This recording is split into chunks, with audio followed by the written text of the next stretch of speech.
Welcome back to the final session of In the Details with me, Jesse, here from Glass Crafters.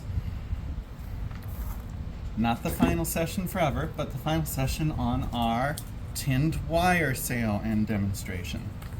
So I've already shown you how to make this braided wire decoratively.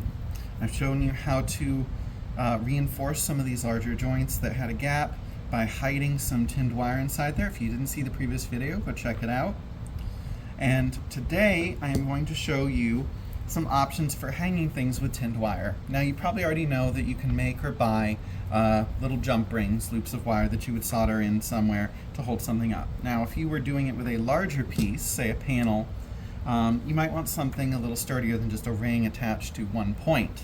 So what we can do here is we can make our own loops with a tail. Now what does that mean? I'm going to show you quick. Now for these, you don't want super heavy, thick wire, certainly not 12, not even 16. I recommend a 18 or 20 gauge. There's 18, as it works pretty well and it's not too heavy for what we're doing. Because remember, when you loop wire together, it gets more than twice as thick. So having super heavy stuff is going to make it hard to hide. And you'll see what I mean. So pick your wire, 18 or 20 is best, snip it, go ahead and loop it around some cylinder. Anything will work. Piece of pipe, pencil, anything that's going to take a little pressure. Loop it, get your ends even, as even as you can.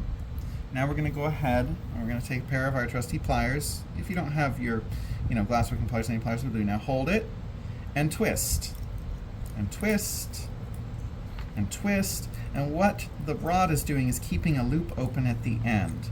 Because when we hang our pieces, we need something to put a suction cup or a nail or chain through. Now I've twisted and twisted. Now I have a braided length with a loop on the end. What I'm going to need to do is cut that excess off. So here we go.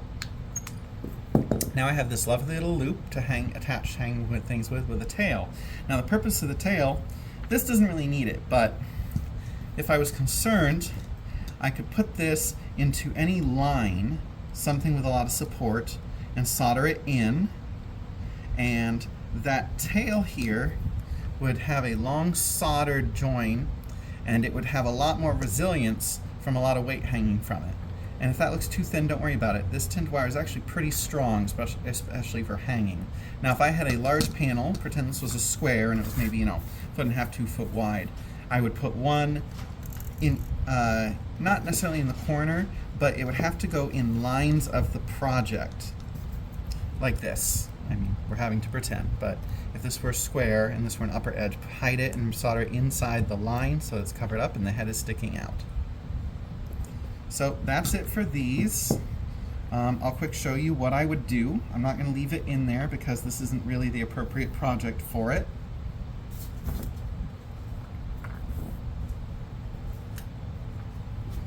Just always flux anything you're soldering, so flux our little tail.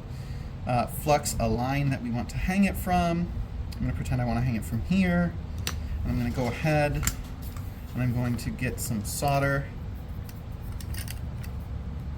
on my tip here. Now again, holding onto this by hand, if you see my previous videos, is how you say ouch and prove that you have my intelligence level. So bend it up so you can hold it, keep the tail down, put it where you want it to be. Get some solder on your tip there. I actually don't need, for when I'm putting this so long a tail, so just snip it shorter. The point is it's not just a ring being held on one tiny solder point. Make sure you can see. Get it where it needs to go. Press it down. I'm pressing gently into the existing solder, melting it. It might take a minute because I need the solder underneath to melt so that it can sink down into what's there.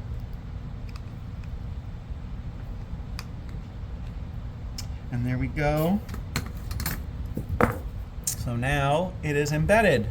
And if this thing weren't here, I'm probably going to hang it from this. But if this weren't here, I would want to hang it from something like a loop like this. And I could take my suction cup and hang it right from there. Just like that. So Thank you for attending my little video mini classes on the uses of tinned wire. You can find all these different gauges of tinned wire and all the purposes we use them for on our website, www.glasscrafters.com. For now, we are running a special on the wire. You can save 10% off by using the coupon code WIREMEUP, WIREMEUP. Thanks for coming. Awaiting the next session of In the Details.